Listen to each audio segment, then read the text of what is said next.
Bryan Beller, welcome to the iHeart Guitar Podcast. I am so glad to be here. Thank you, Peter. It's a real pleasure. I last saw you at NAMM in January at the, what was it, the X Jam you played with Keneally, and that was killer. And at the time you were like, we should talk later this year. I've got a record coming out. Of course, it's our job to be the artist, and when you're an independent artist, it's your job to be the publicity part of the label, and it's also your job to be the label. Yeah. So I know, I see you, and of course, I see all the amazing people that you're talking to online, and I realize that I had this unusual collection of guitarists who were going to be on this album, and I thought this person, maybe Peter, will be interested in talking about this. Who knows? Well, so yeah. I'm glad that it stuck. Dude, I've been listening to the record, and it is so diverse and so fully realized to me. Like, it sounds really composed and really intentional. I imagine this is an album that you couldn't have just whacked together over, a few weeks in between tours. Nah, it was one of those things where, the very first music that I heard for it, well, let's just take a step back. I mean, I feel like in order to be able to produce solo work, that comes from, an emotionally deep place. You need to go out and live a little bit. You can't just put out a record 6 months after you put out your last solo album. It's like, well, what happened? And then what changed? Unless you're just a complete open spigot of music, with a tap, an unlimited tap to the universe. There aren't that many people out there like that, I think. So, and I'm certainly not one of them. So some of this stuff had happened in my life between 2008 and 2013 that had really given me pause about some of the things that I thought were true. Some of the things I thought about human nature. Some of the things I thought about the way I imagined that the world worked. And so in 2013, I began hearing the first melodies of what would eventually become Scenes from the Flood. And it was the refrain from the song The Storm, and a melody from the song Volunteer State. And I remember thinking, uh-oh, here we go. Because once that starts for me, it's different than writing for the Aristocrats. Writing for the Aristocrats is more purposeful, and we have a mission with the Aristocrats, which is, let's take the piss and have some fun. And that's great, and I love doing that, and I've written some stuff with the Aristocrats. In those intervening years, the stuff of the first album, Flatlands, Sweaty Knockers, and all the stuff for Culture Clash.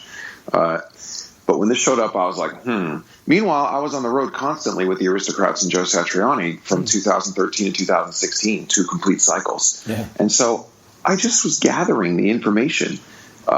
Little by little, a melody would come to me, and I would think, okay, well, I don't really have a way to demo this where I am, but I'll just sing it into my iPhone voice memo. That's what everybody does, right? Mm-hmm. Next thing I knew, I had a collection of these voice memos, and I was like, that's a little bit much. I better start making a text outline. And then song titles started coming to me, and I suddenly realized, it started to become a story to me. And I realized that there was a kind of a story arc with a couple of different inner narratives I wanted to tell. And now I've got a list of 8 song titles, 12 song titles, 15 song titles. And now I'm like, well, that's no way that's going to fit on a single album. And I'm like, am I really making a double album? and I was like, oh my God, I'm making a double album. So now I have 18 songs, and by the end of 2016, I had pretty much all of the melodies and all of the songs in my head. Like, I could almost sing. Album would have come out of my mouth when I opened my mouth. I could have almost sang the entire album in the end of 2016 before I demoed a note. And that was really weird, and I was going a little bit crazy, holding all that stuff. So I have my big text outline, all my iPhone voice memos, and all this stuff in my head. And then finally, in 2017, I was like, okay, that's it. I got to take some time off and just demo this thing. So for 8 months in 2017, I did nothing but demo this album. Wow. I just didn't do any other work. It was very profitable, I'll say. Being a little facetious there. I mean, it was just one of those things where it was like, if I don't stop and do this, no one's going to do it for me, and this stuff is never going to happen. So that's what I did in 2017. And then at the end of 2017, I had an 18-song, 88-minute demo double album. Yeah. And then it was just a matter of deciding, okay, now that I got the demos and I hear what these songs want to be, who would be the best people to realize this? Mm-hmm. And that was when the game really got fun. I mean, this record for me is enormous fun because it's like the notes I was given don't tell me who plays on every song or anything like that. So it's like, oh, that's Joe. Oh, that's Petrucci. It's funny. I didn't realize when we were sending out the advanced copies that we didn't send the digital booklet with it, and that game would be afoot, so to speak, which sounds like actually a good bit of fun. So, especially for a journalist, like any excuse to like, sorry everyone, I've got to just put my head down and listen to this. There are no notes to kind of, no cheat sheet to get me through it. I've got to know this thing. Well, at that point we could almost play like guitar bingo, right? Yeah. It's like, if you, is that Mike Keneally here? No, that's Guthrie over here. Wait a minute. That's John Petrucci on this song. Mm-hmm. Is that Mike Dawes? It's like there were just, and this is the thing. I don't want to kind of get off on the, oh my God, look at all these people on my album. It really wasn't designed to be like that. These are just the people that I've been playing with. These are the guys that, if we all lived in the same neighborhood, which of course we don't, it would be like, hey, I have this idea. It sounds like something that you might have fun with. You want to get together and jam it in the practice room? But of course we can't do that. That's not the way it works. So instead I finished the demo, and sure enough, when I listened back to the demo for Volunteer State, I figured I would be committing some kind of crime against music if I didn't ask Joe Satriani to play it. At least ask him, and thank God he said yes and took his time and did such amazing things with it. He really transformed the song. He actually changed the melody a little bit. I mean, he didn't just lay down a solo. He played the melody. He put acoustic guitar backgrounds on there. He had harmony bits. And then he added stuff like there's a cora on there and little banjo parts. I mean, like he just basically arranged it, and it still sounded like my song, but it sounded like Joe Satriani's realized artistry. On top of this song structure that I had created, which was really great. And so for a case like him, it was like that. Petrucci was in the middle of recording the new Dream Theater album. He was right in the middle of it when I asked if he could do this. And the good news is that he had his full Dream Theater recording rig up and running. He's like, send it over. I've got this thing smoking hot right now. and then he put down that incredible solo. But for the rest of the song, there's a guitarist who's younger named Neely Brosh. I don't know if your readership is familiar with her. She's got 2 solo albums out, and she was doing the Michael Jackson 1 show in Cirque du Soleil in Las Vegas, where basically she's playing the Jennifer Batten role. She's an amazing guitarist. She went to Berkeley, and I knew that her style would be great for the melody and the rest of that song. Like she's somewhere in the kind of John Petrucci world of style. I hate to kind of buttonhole her like that, but she's more of a Petrucci type player than a Satriani type player. And the two of them together on that track just sound amazing. So there's just a couple of examples of the guitarists, because that's a difficult melody. It's pretty technical. The song World Class that John Petrucci and Neely Brosh play guitar on. This 9-minute, very kind of Eastern flavored album climactic progressive rock opus. Yeah. So, I know that we have plenty of time. We can go over all the guitarists, but that's, in terms of what Satriani did and Petrucci and Neely Brosh did, that just 3 examples, they just absolutely killed it. Well, I was stoked to see that Neely is playing with the Death Clock band for the show that's coming up. Isn't that great? That is so good. I mean, this is the thing about Death Clock is you could, it's all taking the piss. Excuse me. So you can get away with saying anything about it. Like, and of course it makes sense because it's all a big joke. So why wouldn't you want to have Death Clock with tits on stage? Now, you know what I mean? Now, Neely be the first one to laugh at that. She's the one out there, posting Death Clock with tits, hashtag Death Clock with tits. But, if it was a normal situation, you wouldn't be able to say that because hashtag me too. But this is Death Clock. You can say anything you want because it's all a big joke. We're making fun of the music business, right? Man, I feel like there's so much detail in this record and so many things we can talk about. But what really brings that to the fore for me is Forrester's work. He has this uncanny ability. Nothing he works on sounds like anything else he works on, but everything he works on has that clarity where you can hear what everyone's doing, and yet it sounds like a full piece. You're not hearing individual instruments, but you can pick them out when you need to. Like, he has this uncanny ability to just carve out a place for everything. Yeah, well, let's just go all the way into the Australian connection on this record now, since I know your listenership is worldwide, but this is some Australian special stuff here. So just imagine me walking into a record store doing a bass clinic 10 years ago, 2009, and I'm setting up my bass rig, and I hear this music coming on the PA in the store, and it's this crushing bass and drum intro. Like one of the greatest distorted rock bass sounds I've ever heard. And I just dropped what I was doing and I just walked over to the counter. I'm like, who is this? I've never heard this before. Well, it was Carnival. Yeah. And it was Simple Boy, the song Simple Boy from Sound Awake, which is, a famous recording of his now at this point, but I'd never heard it.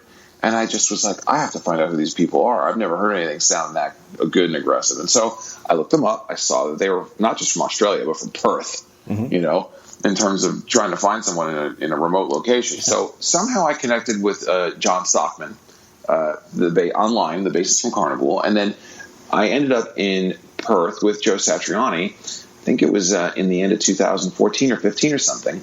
And I met the Carnival guys, and they took me to their rehearsal space, and Jono plugged me into his rig, and I got to play basically the Simple Boy sound, and I was totally geeking out. It was great. And then I said, who engineered the record? And they're like, oh, that's Forrester. And I'm like, who? And so eventually they introduced me, and then it was a couple years later when I came back with the Aristocrats. We were in – Forrester was originally from the Perth area, and then he moved to Melbourne. And but by the time I made it back to Australia, he'd moved to the Gold Coast. So he came to the Brisbane show, and I met him, and he's this tall, skinny bloke, right? And I told him, Forrester, first of all, your shit is great, absolutely amazing, and second of all, I've got this idea for this record in my head that's like a huge double concept album. It would be a tremendous amount of work, but I think that it could be something really, really special if we could work on it together. And, I didn't know what he would say, but his eyes lit up. He's like, oh, I love shit like that. I really, I like challenges like that. I love concept albums. I'm like, okay. Well, we spent 9 months mixing this album. Yeah. And I never met anybody who could get into the weeds and the details as much as I could and match me and surpass me. Not only is his, eye for detail and his ear so incredibly sharp when it comes to that stuff, especially if you got arrangements which are huge and, require, the ability to kind of have everything find its right space. But he makes everything just sound so pleasing. And he also has a big picture, zoom out ability to be able to just kind of look at the whole work and be like, what does this really feel like? What should it, what should the continuity feel like? What should the sonic aspects of a song where there's just an acoustic guitar and a piano versus a song where there's 130 tracks? How can those two things fit on the same album? I cannot say enough about how much of a genius Forrester Saville is, and that this record would not literally exist without his incredible, incredible work. So, Australia, you have produced a true gem with this guy. And then, of course, there's also Jake House-Lowe, another Australian who's on the song "The Storm." He plays guitar with Plini, as all you guys, your listeners know. But he also has his own band called the Helix Nebula. And I saw him play live with Plini at the Roxy in Los Angeles, and saw him doing his rhythm guitar thing, and then also taking an incredible solo. And I thought, I really need to have this guy on the record somehow. Yeah, cool. Now, a song that jumped out at me was Army of the Black Rectangles. There's such an energy to that, and there's vocals, and, tell me about that one. Well, you're the very first person to ask about that song. That's very interesting. Well, first, again, it is a concept album, and it's intended as double vinyl. Not everybody listens to vinyl, I understand. But when I think of the album and I think of the structure, I'm really modeling it after the classic double albums that I listened to when I was growing up, especially The Wall, Pink Floyd, The Wall, and, to a different extent, Tales from Topographic Oceans by Yes, but also The Fragile by Nine Inch Nails. Because I think that what Trent does is actually progressive, even though it sounds all 90s and industrial rock. It is. There's a lot of progressive stuff going on there. So when you're in a concept album and you get to side 3, if you're thinking side 1, 2, 3, 4, or maybe if you're on a CD halfway through the second disc, or if it's just listening straight down, maybe 3/4 of the way through, things should start to be heating up. The plot lines and the storylines should really be starting to climax. and tension should be really, really starting to boil. Army of the Black Rectangles is that moment in side 3 where a lot of things that, a lot of themes and ideas and melodies that were introduced in the first half of the record are now starting to come back. As a matter of fact, it's right before one of the main ones comes back. And it's basically a burst of anger and frustration. There's vocals in it. I don't want to give away the whole plot here, but if you see the picture, every song has its own artwork. Well, see, basically, I was going to ask you about that. It's funny that you mentioned Nine Inch Nails and The Fragile, because having individual artwork for each track was something they did a bit later on The Slip. I think it was The Slip. It's exactly what inspired me to do it. Yeah. I remember I had my iPod, and I was looking at it. This is all very quaint right now in the day of streaming and everything. But I was looking at my iPod and realizing that the artwork was changing with every song. And I thought, that is a great... Can I curse on this podcast? Yeah. That is a great fucking idea. Of all the great fucking ideas that Trent has had in his life, that's a really good one. And I thought that would be really cool if someone was listening to their iPod and a different piece of artwork flashed up and would give a little key to the whole story of the album. Well, a lot of time passed by since I first thought that about The Slip. And then, when I actually making the album and who's listening to... Some people have iPods still. A lot of people are streaming. Who knows what's going on out there? But the idea of each song having its own artwork really stuck with me. And so... the packaging comes with, if it's 2 CDs, you get 2 20-page booklets. One piece of artwork for each song, and then the opposite page would have credits. If you get the vinyl, then it's a 24-page full-size booklet. So you really, at that point, it's a coffee table piece. Mm-hmm. And the artwork for Army of the Black Rectangles is 3, basically, it's like an arm from the forearm up. And it looks very kind of zombie-ish. There's 3 people holding up an object in their hands, almost like they're holding it up like they're, imagine that 1 million people were holding them up. It's just these 3 people as part of a gigantic crowd. Mm-hmm. And they each have a rectangular-shaped device in their hand that they're holding up. And when you look close, you realize it's a mobile phone.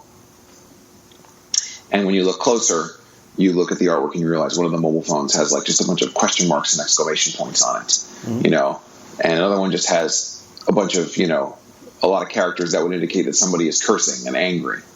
And then there's a special symbol on the third one that harkens back to one of the earlier artworks of the album. And the lyrics of Army of the Black Rectangles,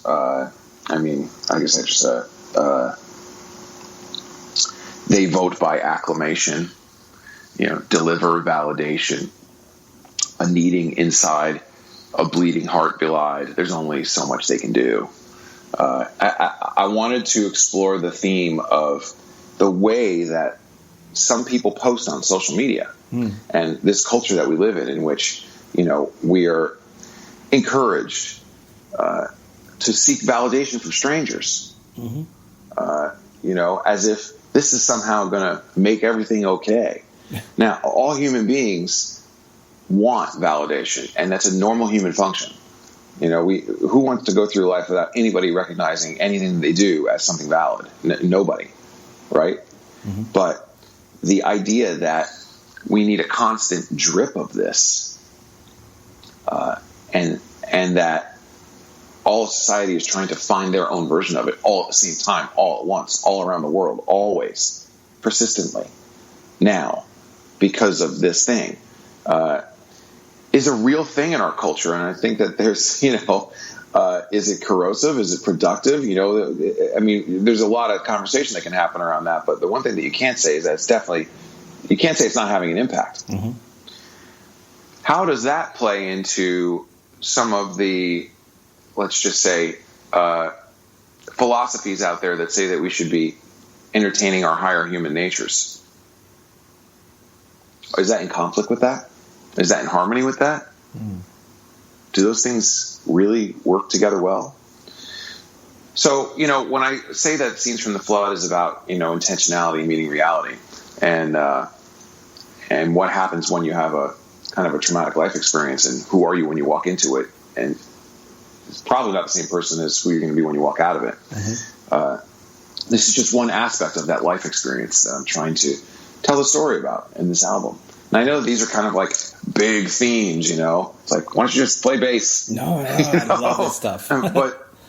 but the idea of modern disillusionment is something that I really, really wanted to explore. And now we're all the way right back where we started, right, with talking about The Wall, because that's exactly what that album is about. It's about disillusionment. Yeah. So I think in a way it's like every one of us, if we're lucky enough to, you know, live beyond whenever, you know, it's almost like each of our lives is like that concept album where you have these movements and you get to these points where like things change and nothing is the same from then on, you know. Like this year for me has been kind of fucked up. Like, you know, my dog died and a friend committed suicide in the same week, and I just lost I couldn't find the motivation to do the job I was doing anymore. I was just in a deep, deep funk. And then, like, it really felt to me like, oh shit, this is actually a life change. This is a big, you know, turning point in my personal story.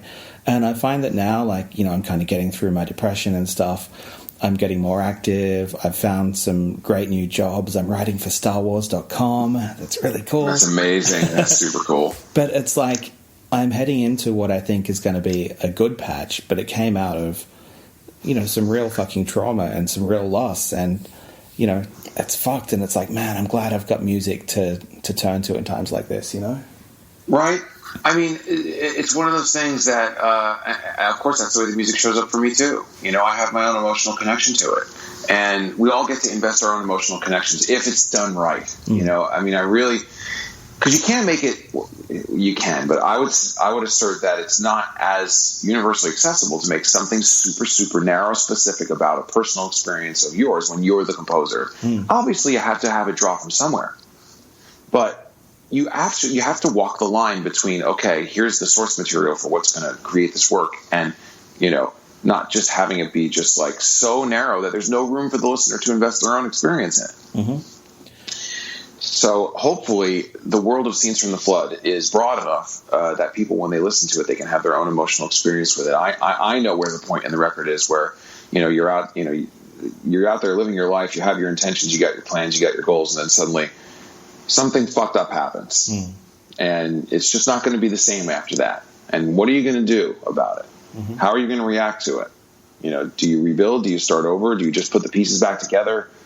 Do you pretend it didn't happen and just kind of go on? That doesn't really work. Mm. So, you know, that's the journey that this album goes on. Yeah. Where do you end up at the end of it all? Mm-hmm. Man, it feels like to me there's a lot of, like, Devon's recent record, that thing is massive, you know. Yep. And again, it's kind of, it's not really narrative, but it's sort of looking at those kind of life questions, you know, through different windows of the same building, I think.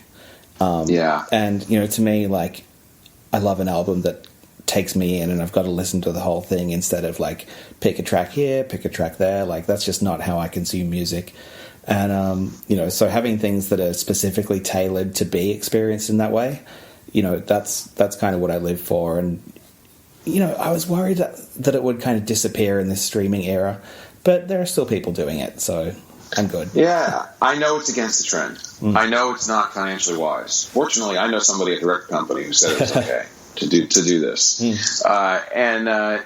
You know, it's one of those things where the work told me that this was what it needed to be. I could have split it up into 2 records and called it Scenes from the Flood Part 1 and Scenes from the Flood Part 2, or I could have done 4 EPs if I really wanted to just... That would have been bullshit. I'm not saying it's not valid for other people to do that if that's the way the work speaks to them.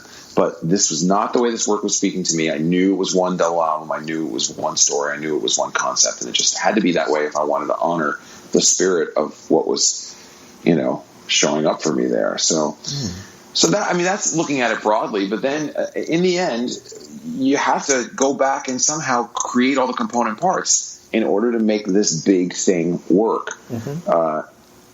And that kind of brings us right back to the whole, you know, well, who's going to play all this stuff? Yeah. You know, what guitarist is going to play on this song? What guitarist is going to play on that song? And so you've got the beginning of the album, which is Volunteer State, a very, very optimistic, kind of road trip kind of song, which is a perfect Joe Satriani soundscape. Not that that's the only thing he does, but he's really good at that. Yeah.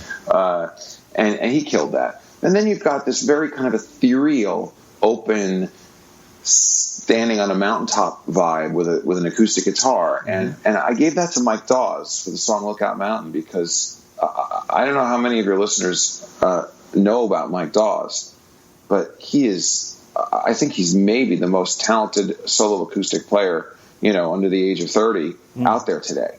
He's just absolutely brilliant. He's from Wales. I saw him again at that same show where I saw Jake House and Low in LA. He played a quick opening set. Just brilliant. So I had this baritone acoustic guitar piece that I knew that I needed someone who could make a solo piece like that sound beautiful. Not just play it right, but have it sound beautiful. And if you listen to Mike Dawes' solo recordings, they sound amazing. So I got him to do it in his home environment. I say home, I mean like his preferred engineer, the studio where they make their albums. I wanted the sound of that to be on this, and it's absolutely gorgeous what he did for that song. And speaking of the soundscapes and some of the quieter bits in the record, let's talk about Janet Feder for a second. Janet Feder is an artist from Denver in the United States. She's classically trained, but many years ago she just kind of broke bad on that deal and decided to start putting objects on the strings of her guitar. It's basically prepared baritone guitar, where she'll have a split ring on a string and a roach clip on another string, and she alters the way that the instrument resonates and the overtone series and vibrates, so that when she plays it, it makes a completely unique sound. And that's just some of what she does. I was absolutely enthralled with her 2015 release, This Close, and it was a major, major influence on this record. Now that record has a lot of space in it. It was recorded with that whole super hi-fi Sonoma system, this really, really tricked out digital system that the record just sounds like it's a true audiophile record. It's just amazing. And it's haunting, and it had this whole kind of like beautiful, disquieting atmosphere to it. It was gorgeous, but it also was slightly disturbing. And I was familiar with her previous work, but this record to me was just everything. And so I knew that I wanted my record to feel like that a little bit in spots, because you can't just have an 88-minute record just blasting all the way through. People are going to get tired. So I wanted to make sure that the interludes were meaningful, and I wanted to make sure that when it got quiet, that it was beautiful and melodic, but also disquieting. And so Janet brought her talent to a really, really unique thing that she does to the song called The Flood, which is really the closest thing that the album has to a title track.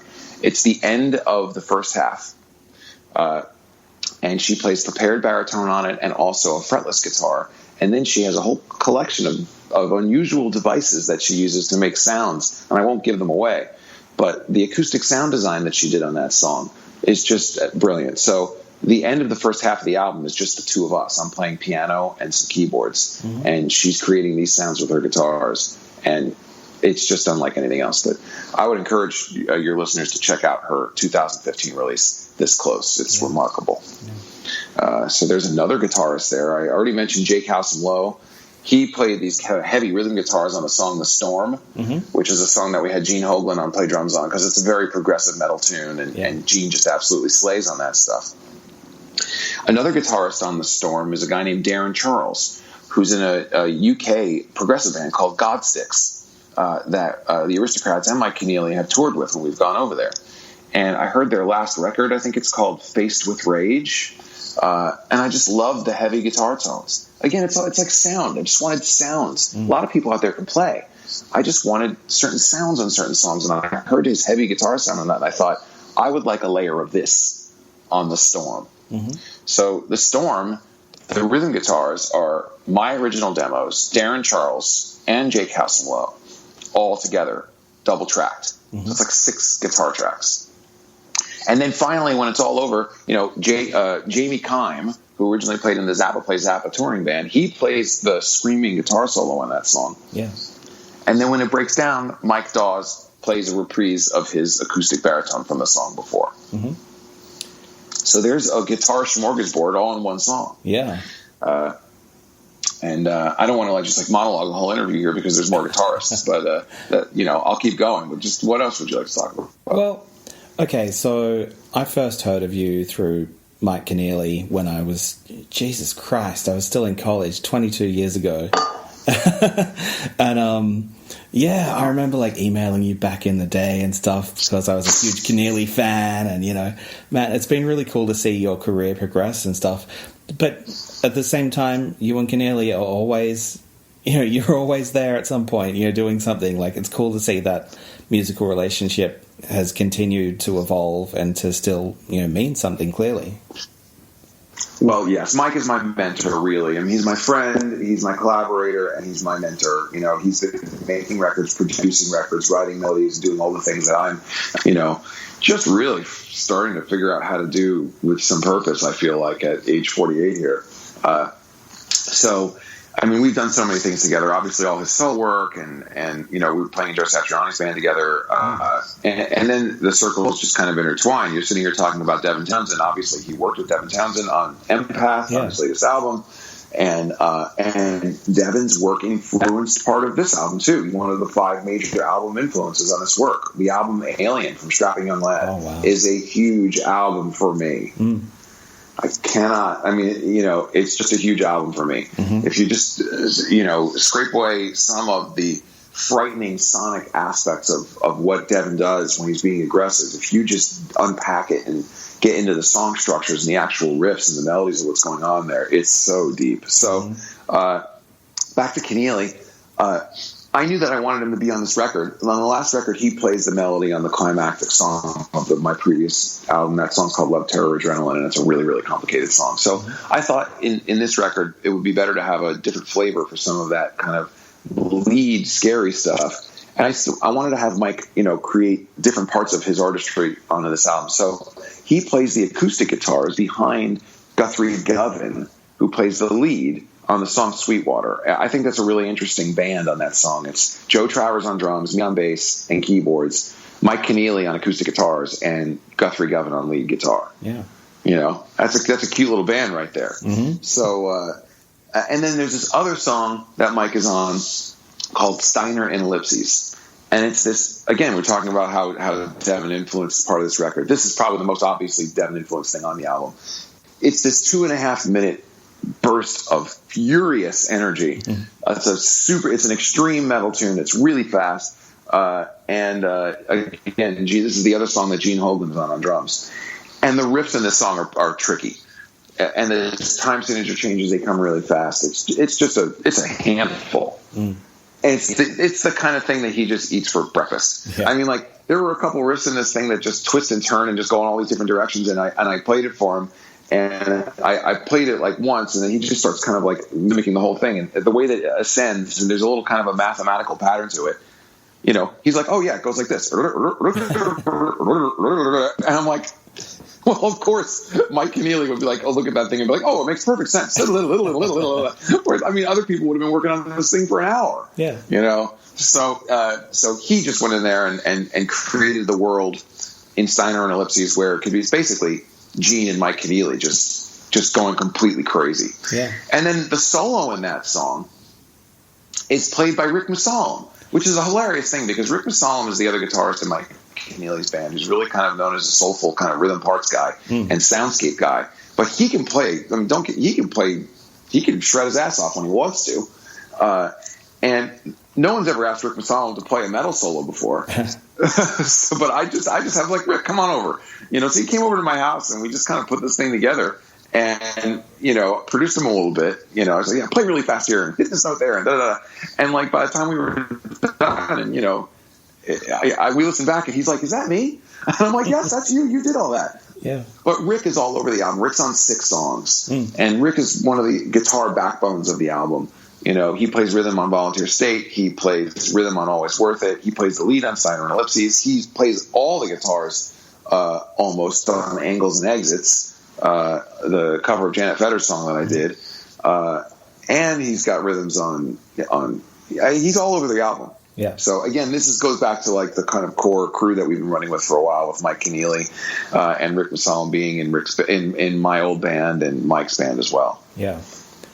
Cool. I actually saw my very first night in the States was NAMM 2010. And my very first night I went to see Keneally at the Baked Potato. And you weren't there, but it was like, there was Keneally, Gene Hoglan, Rick, and Brendan Small doing songs that they played at like Death Clock rehearsals or sound checks or something. And I remember that night being really blown away by... I remember that gig. Yeah. I remember being blown away by Rick. I think he played bass that night. And that wouldn't surprise me. Yeah. And I was just thinking, man, that guy just shits music. It just comes right out of him. Yeah. He's a sweet soul and a truly sensitive artist in the most positive framing of that term, and he's just great. Yeah. And then the other guy, going back to kind of like our old crew, if you will, is a guitarist named Griff Peters. Mm-hmm. And Griff has not appeared on very many recordings, and he doesn't really play professionally anymore, and hasn't for some time. But I went to Berklee College of Music with him, and I've known him for almost 30 years now. And he has such a cool, unique kind of vintage approach to the instrument. He's got all these really rare old Fender amplifiers and effects and a couple of really, really amazing strats. And so I wanted to choose a spot on the record where he could just kind of do his thing. And he did it on the song Always Worth It. Mm-hmm. That's a fairly progressive tune. It's a 6.5-minute song that, goes through several movements and has kind of a grandiose arc to it by the time it's over. It's really, you feel like you've been on a journey. Mm-hmm. And it had this fairly simple melody, and I just wanted it to have a certain kind of ethereal tone to it over a trance-like groove in 7. And what I got back was 30 tracks of guitars. He had created this whole world around it. He's basically like, here, use whatever you want out of this stuff. And it took me a couple days to even figure out what he had done. Yeah. And by the time I was done carving it, I realized that he created textures and soundscapes and harmonies. And, I told him that the end of that song should sound like something that had been just barely holding together finally broke. And he knew just what to do. So that song is kind of Griff's little showcase. But also in that song, Griff is the lead in that song. And in the end of the textures, it's all him. Rick plays the single note comping stuff in that. So he's got that little kind of funky rhythm thing going on. But then there's a guitarist named Teddy Kumpel who comes in and plays the solo in the middle of the song. Are you familiar with him? No. Teddy Kumpel is a New York guy who plays with Joe Jackson. Oh. And he has I've heard his solo stuff, and it's so weird and quirky and bent. He's a singer-songwriter. He sings, and it's like this it's kind of Beatlesy, but way more kind of bent and muso and squonky and funky and just weird. He's kind of a distant cousin of the Keneally artistry in a way. And I have these 2 albums that he has out. One's called The Man, and another one is called Songs in Tomato Sauce. So many cool melodies and guitar textures and weird grooves and stuff. And then he's got this other project he has something called a Loopestra, where he just has musicians come up on stage with him, and he starts creating these loops and textures. Then there's no rehearsal; you just play, and then he does his thing. So I knew that in the middle of Always Worth It, there was a moment for a solo that I wanted to be a little bit bluesy, jazzy, and a little bit bent, but not like real jazz or fusion at all. Just weird. And he knew just how to do it. So Teddy Kumpel is another one of those guys that maybe some of the people in this our listener genre haven't heard of, but should. Yeah, cool. Now, it wouldn't be an I Heart Guitar interview without nerding out about the gear stuff. Although I notice that as I get older, I push that more towards the end of the interview instead of, dude, what did you use? Like, straight up. Yeah, sure. My question these days seems to be more like, why did you use what you used? I've kind of got away from the, tell me about the specs of that, to like, what was the core, rig. Well, let me just ask you this before you even answer that question. Are you asking about it in terms of the guitarists? No, bass, I'm asking. There's probably way too much for the guitar stuff. Just the bass. Well, okay. So, like I told you earlier in the interview, I spent all of 2017 just making the demos, right? So imagine me in my room playing all these guitar parts. They're all on the demo, all of them. I even did solos just so I could know what it felt like. And I'm a shitty guitar player. You keep saying that, but I reckon that if we heard you, we'd be like, whoa. No, I really have to piece it together. The strings are too small. Come on, guys. Get the program. These strings are too small. So I did all this stuff. And by the time I'm done, hacking out these guitar parts, I'm so relieved to play keyboards and bass because those are instruments that I actually play. So I just grab a bass, and for the first half of the album, I was just demoing with an M-Box 2 Mini. And going straight into Pro Tools. And that was it. Yeah. And then for the second half of the album, for the demo, I was like, okay, I got to up my game here a little bit. So I went out and I got the Apollo Twin. And it's got the nice, the Neve 1073 plug-in and the 1176 compressor plug-in. And then again, just straight into Pro Tools. That was it. And so when the demos were done and I started, bringing in real drums and bringing in real guitars, I was thinking, wow, I got to go back and redo all this bass. I didn't redo any of it. Fuck off. It's all the demo bass. Wow. Not one fucking bit of it did I redo. That's amazing. And this, again, so can we just talk about Forrester again? Yeah. Because I asked him about it. I was like, listen, Forrester, I was moving as fast as I could. I spent so much time on the guitars in this. I was exhausted. And I could go back and start redoing the bass. But you know what? There is a thing now. When you're making demos inside Pro Tools, you're really making the album in a way when you're doing it then. And even if you got it to sound better, would you recapture the thing that was going on when you were creating the song? And I started to think, not just from I don't have time to redo it or I'm too lazy to redo it, but more like, this is it. This is the performance that I wanted. And so I just asked Forrester, I said, Forrester, can you work with these tracks? He said, absolutely. So there you go. Wow. Now, there are a couple of effects, but they're actual printed live effects, like the old school way, like in Everything and Nothing. There's a very David Gilmour-y type of double delay going on with the bass. And that's a TC flashback delay live. That pedal was on, and I printed it. That so that's the anymore. Yeah. Exactly. And then let's just say for the song As Advertised, that's got a very, very kind of grindy pick attack, 9 Inch Nails-y kind of jing, jing, jing, jing, jing, jing, jing, jing, jing. That is the Dark Glass Alpha Omega pedal. Again, printed. We printed it. I just played right through it and printed it. And it doesn't mean that on the DI stuff that I sent that Forrester didn't do stuff to it. Of course he did. But there are not that many examples of anything really going on with the bass other than just played it straight into the interface and straight into Pro Tools. So listen out there, boys and girls, it's not always about having the most expensive or crazy signal chain, sometimes just get the music done. Yeah. Just get the music done and take it from there. Yeah. And then, just to bring that into Guitar World for a little bit, of course, Petrucci's sound is amazing. He had his recording rig. Jost recorded his thing in his home studio. And everybody, Mike Dawes did his thing in a studio. I recorded Keneally live in a studio. Other people sent tracks on their home interfaces. And because the arrangements are so dense that, you can get away with that. Let's just, if it was a power trio and the guitar was totally alone, you might want to do something a little bit more tricky because it's more exposed. But in this context, you didn't need to do that. But for songs like, you don't have the credits for songs like Bunkistan and As Advertised. Those are all the demo guitars. Wow. It's just me. Cool. And same thing with Army of the Black Rectangles. We just reamped the demo guitars. Yeah. So there's a block on the beginning of side 3 where we just kept all the guitars that I did. Nice. I've been kind of going through a bit of that myself lately where, sometimes I'll just sit down. The way a song comes to me is... It's kind of weird. I don't get a lot of songs, but they arrive fully formed in my head.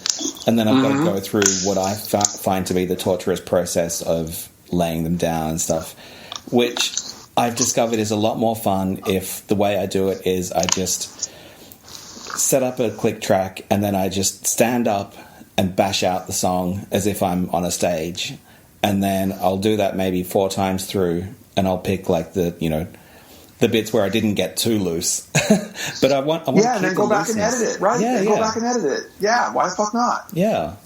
And I'm having so much fun doing that lately. Like, I got like a kind of post-punk song just pop up in my head a few weeks ago, and I had the whole thing completed in drums included because I got a little electric drum kit, MIDI drum kit, and I suck at drums, but I wanted it to be my actual hits. And I was like, I can move them into the right place, but I want each hit to be, my energy, not like tweaking the velocity and stuff. And yeah, I think within like half an hour I had like a working version of the song, and then I just went in and tweaked a few things and it was done. And I'm like, shit, that was so easy compared to the way I would normally do it and sit down and try and get everything right. But yeah, man, it's it is. And at some point, listen, everybody's demo process is a little different. Some people are going to go bar by bar. Some people need to just play it straight through. Some people do a combination of other things. Whatever the process is out there, just remember to try and not be too precious about it. Just get into it and just start doing it. Just start hacking away at it, The sooner that you do that and get over how am I going to do this right, the sooner you'll have a song. Yeah.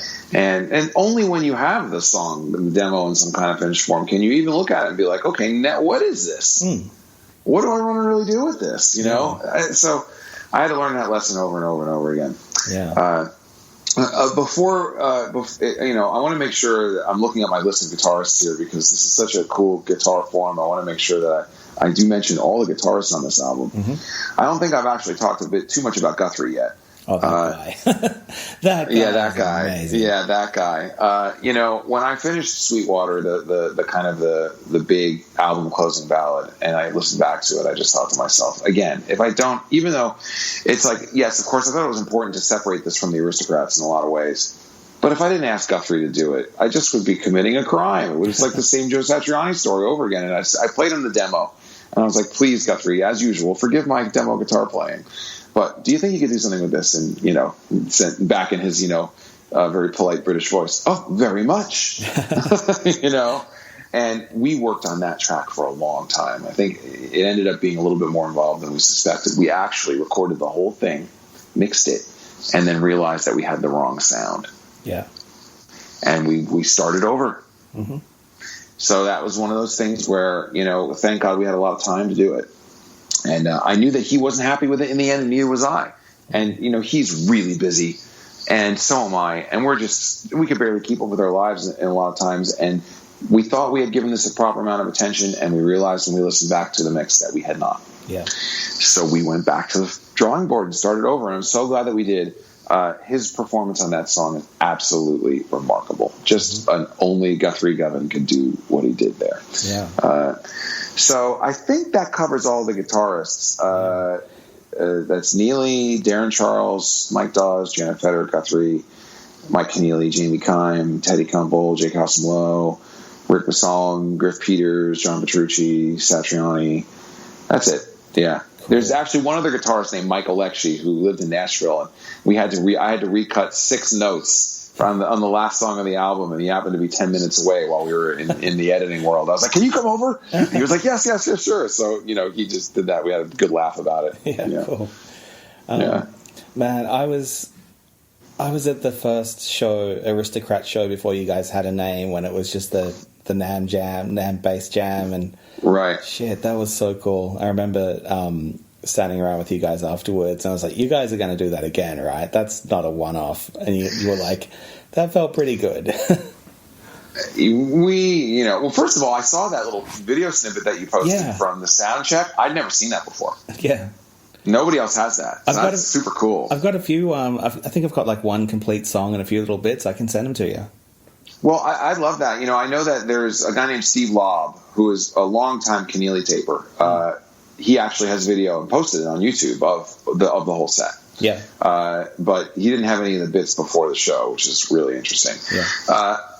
We only rehearsed once for that gig, and it was the night before. And when we started playing Waves, which is the very first song that we played as a band, in that rehearsal room. We were looking at each other like, that's feeling pretty good. Yeah.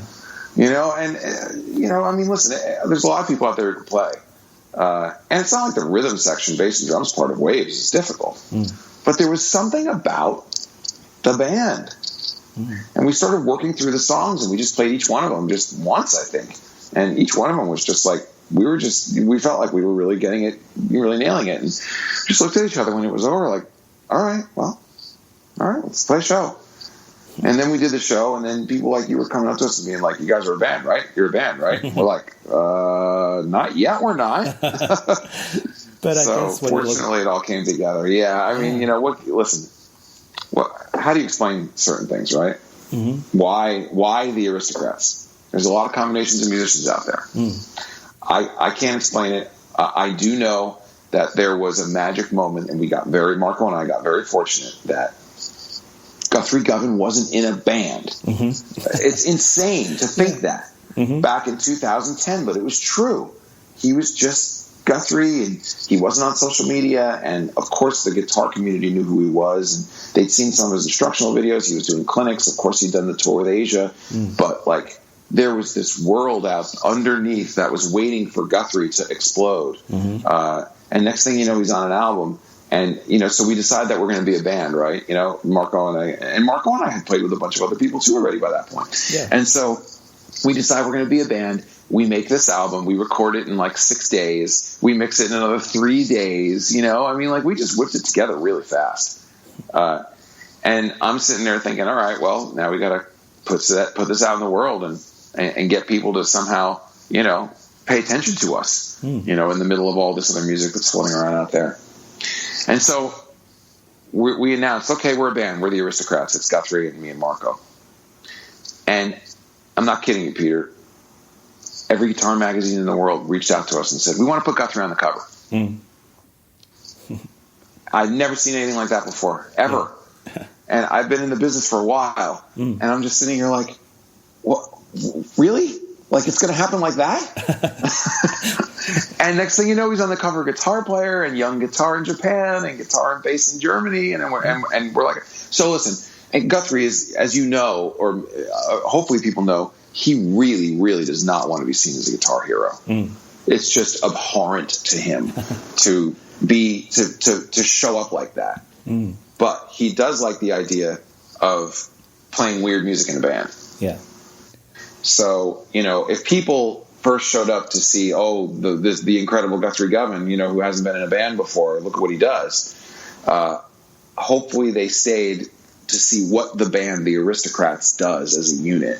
And I feel like we've been fortunate enough to kind of develop an identity as a band through our recorded works, and then also, from all the touring that we've done. Yeah. So that, of course, there's always going to be a lot of guitarists out there who are interested in what Guthrie's doing, and rightly so, because he's a genius. But what Marco does is also absolutely ridiculous. And, I'm just trying to hold it together between these two freaks. Oh, you're no slouch. Yeah. But I mean, really, it's one of those things where the band just seems to have a really, really good balance. And you can't plan that stuff. Yeah. Cool. Well, that's like an hour, and I'd better leave you to your life at this point. Because I would just say, if there's a couple last things that you want to cover, I can do another 10 minutes. All right. Well, yeah, okay. Well, geez, you have been pretty consistently on the road, as you said, with the Aristocrats and Satriani. What are your plans for this album? Are you able to get out there on your own and do some stuff? Well, I would really like to, but I also, just the way the album was made, I want a live show to be like that as well. I mean, it's one thing for the Aristocrats to just walk on stage, three of us, put on our instruments and start playing with no production, no lights, no backdrop, no nothing. That works great. With an album like this, that wouldn't work as well. I would assert that probably it wouldn't work. So there would need to be visuals. Yeah. There need to be some kind of screens with visuals. Now, I'm not going to be playing gigantic theaters or anything like that. So how do you do that in a club? Maybe you bring a couple of large, monitors to put on each side of the stage that would have visuals. And then there need to be some kind of coordinated light show. But the most important thing, of course, would be, how do you perform it all? I mean, it's just not performable by any normal rock band, 4, 5, 6 piece. You just can't play it all. So I'm not afraid to play along with tracks. I mean, a lot of bands are doing it. That's fine. But I would need to sit down and figure out what tracks would need to be on the tracks and then what tracks we play live. I don't think it could be done with less than a 6-piece band. Yeah. There would need to be a bassist, a drummer, some guitarist who was a really, really exceptional soloist who could play a variety of different styles to kind of be able to cover all the ground that Satriani, Petrucci, and Guthrie and everybody's doing. Of course, I could just ask Satriani, Petrucci, and Govan if they want to, come on the road with me. But I think that tour already has a name. Yeah. So, I can do all that stuff. You want it? You want to do it? Can you play keyboards too and bass? I can. Because to be honest, I can, see, yeah. Great. We'll talk after this interview's over. Yeah. The thing is that there would need to be multi-instrumentalists in the band. Guys who could play guitar and bass, guys who could play guitar and keys. I would be playing bass and keys. It would be some kind of. It would be something to do, and it would take some planning. And I've just decided that in the middle of all this, it's enough to get the record out right now. I'm on the road with the Aristocrats promoting our new album, You Know What, which is going really great. And we're in North America now. We're going to be in Europe November, December, January, February. And then there's some other stuff in the works for 2020, which I can't go into yet. But I mean, there's just a lot going on. So it's going to be a bit before I can put it together. But hopefully that's actually a good thing, because I think that this album might be a bit of a slow burn for some people. And if it has some time to kind of gain a following in our genre and our community, that it could be better that a few months after it comes out that I start talking about, like, okay, well, here's the band I want to put together to do it, and here's the way I want the show to go, and here's where it would be.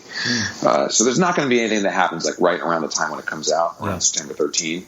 But it's not that I'm not thinking about it. Yeah. So it is coming out on September 13th, and it's available for pre-sale now. I have a web store set up in the US and the UK. I tried to get something happening on Australia, but it didn't quite work out. So, but yeah, you can go to bryanbeller.com. And if you go there, you can see the video for the song "The Storm," which is already out, and that's on the media page, and then there's a store page and everything, and you can pre-order now, or on September 13th, the whole thing will drop, and I'm just, I feel like I'm pacing the hallway in the maternity ward. Yeah, definitely.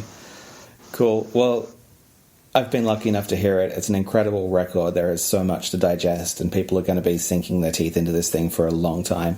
Thanks so much for the chat. It's always great to talk, and thanks for the support over the years for the whole guitar thing. You've always been there for interviews and retweeting stuff and everything, and I really appreciate it. Oh God, I should be thanking you. Yeah. I mean, thank you for supporting our genre. I mean, you've been around doing this for a long time, supporting all the artists in this little crazy world of what it is that we do, and I'm just as grateful going the other way. So thanks for being there, and I love that I get to talk about this album with your listeners. Cool. Well, thanks so much, man. This has been really fun. Right on, Peter. Thanks again. Cheers.